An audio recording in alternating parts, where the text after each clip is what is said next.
Hello people of the internet, it's Amanda. In 4 days video, I'm here to talk about a film that I've been looking forward to ever since I saw the trailer, and I was pretty excited about the cast. And it's within the genre that I don't usually talk about here on my channel, but I just want to share with you my experience watching it for the reasons that I'll be talking about later into the video.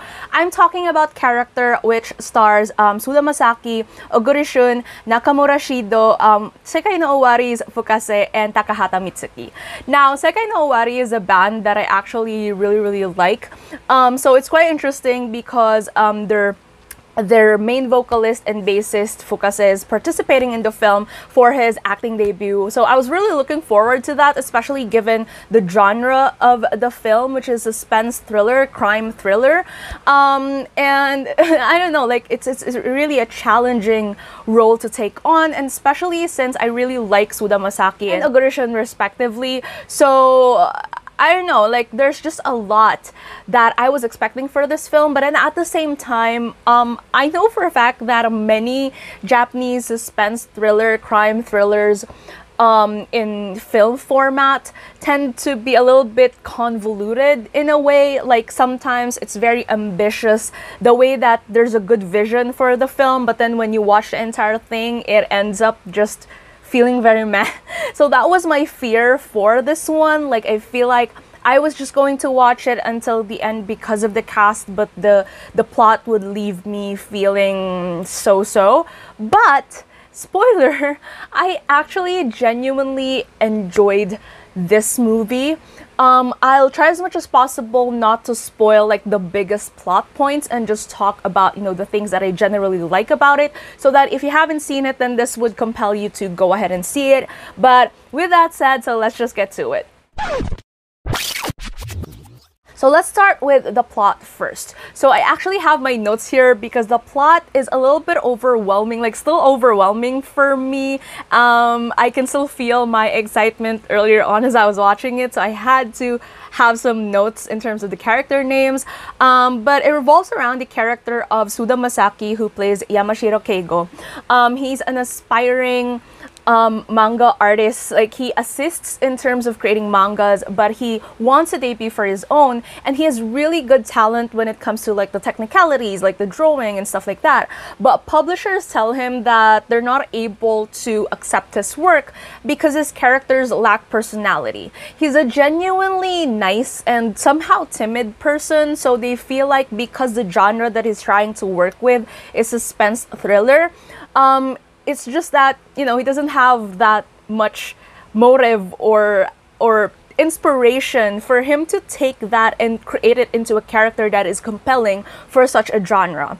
Now, one day he was given an assignment to go to this house and draw it for inspiration for one of the scenes in the manga that the person that he's working for is working on, and he happens to stumble upon a crime scene while he's at it. Now, he was able to see the culprit's face, but during the moment that he was interrogated by the police, which was led by Oguri Shun and also Nakamura Shido, playing the characters of Seida and Makabe respectively, they kind of like, he didn't really disclose the information about the culprit and just tell them, you know, what he saw and stuff like that. And Seida was, being a former delinquent himself, kind of like had this instinct as to like not really putting Keigo's character as the suspect, but he feels like there's really more to the story, so he couldn't stop himself from digging.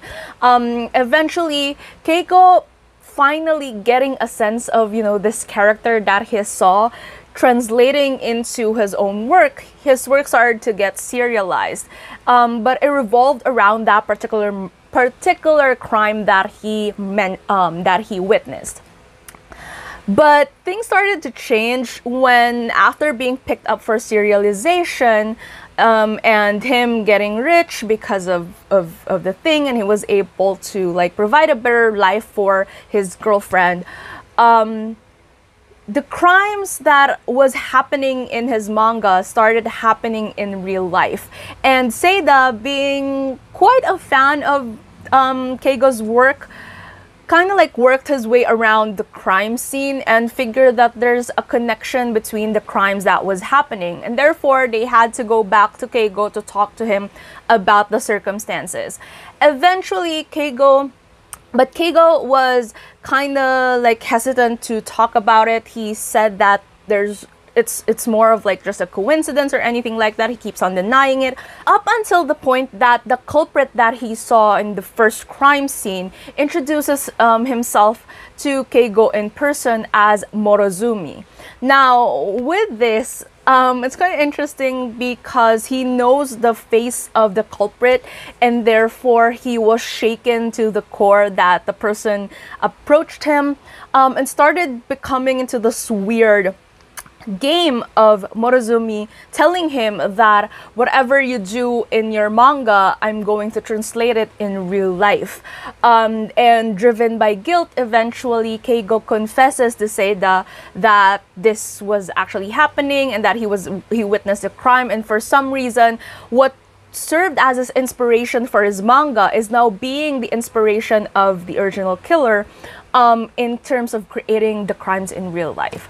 It's quite interesting because it kind of like plays into the idea of whether or not it's art imitating life, or is it life translating into art itself, and you know, like that kind of like dynamic, which is very, very interesting in terms of how they shape the entire thing, and especially how they wrapped up the movie, which I wouldn't be spoiling. But I think one of the things that I like about this film is, despite the fact that there's definitely a level or a suspension of belief that is needed for, in terms of believing what's happening or what's going on with the plot.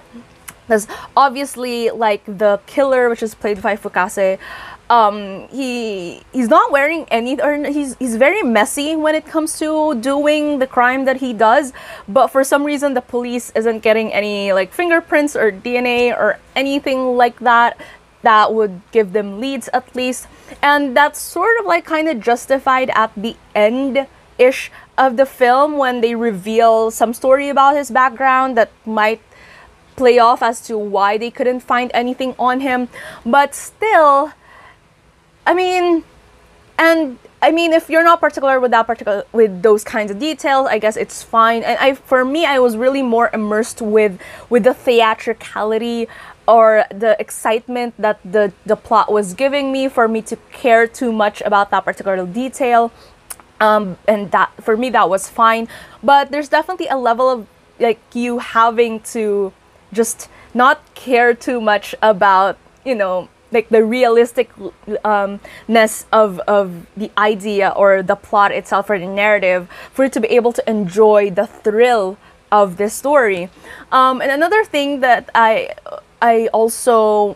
feel like, I'm not sure if I've just watched enough films for me to predict how the last arc of the movie is gonna go, but they foreshadowed something earlier on with the relationship of Keigo with his partner's wife, Natsumi, that I initially immediately felt like, you know, it was gonna play off something in the end, and it did play off in the end. So that one wasn't a shock to me, but the way that they delivered the pacing for the reveal of that moment up until how it happened, I feel like it was a very satisfying thing to watch unfold, even if, you know, it was kind of predictable in my opinion.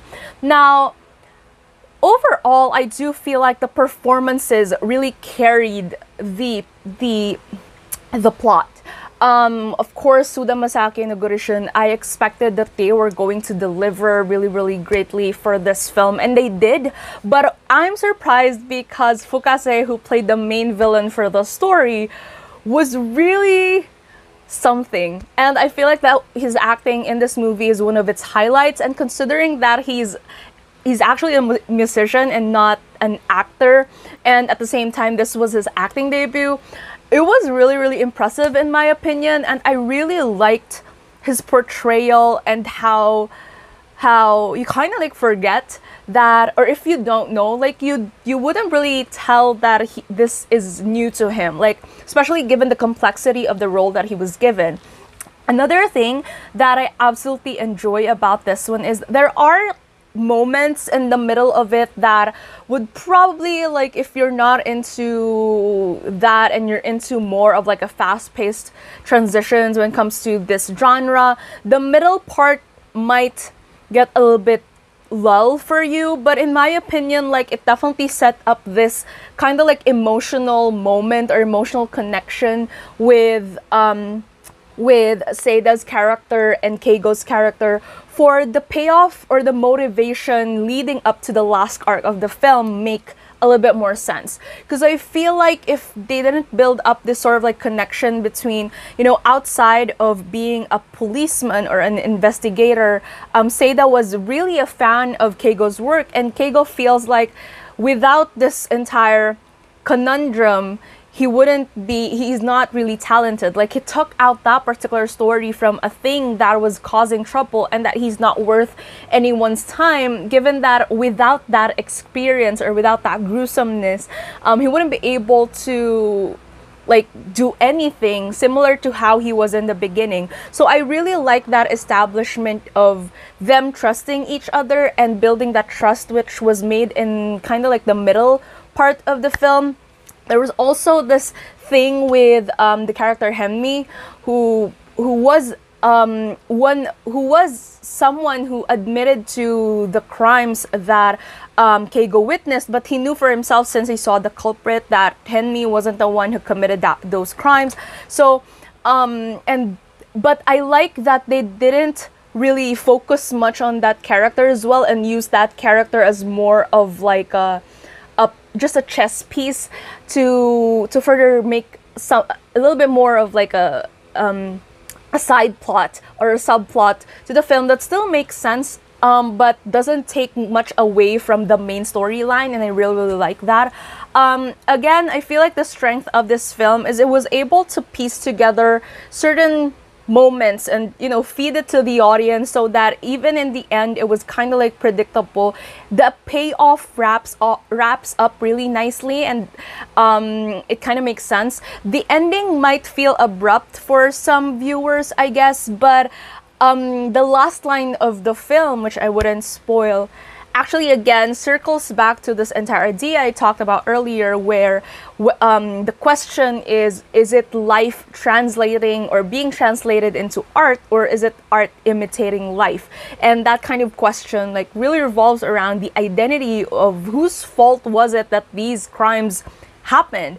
And yeah, overall I think it's a really enjoyable film. Like, again, if you're not into, like, if you're just into something that's entertaining and not really would want to focus more on the technical sides of it, like, it's not CSI or anything, it's just like a fun watch. I do have to say that it is a little bit gory, so if you're not into those kinds of like vivid imagery, I suggest that you skip this one, because it can really get red all through. Like, some scenes are just so out there. So if you're not into that, then I suggest you skip it. But if you're fine with it, I suggest that you go ahead and watch it, because it's really entertaining, especially if you just want something that would, you know, shock you a little bit and just keep you at the edge of your seat in some scenes.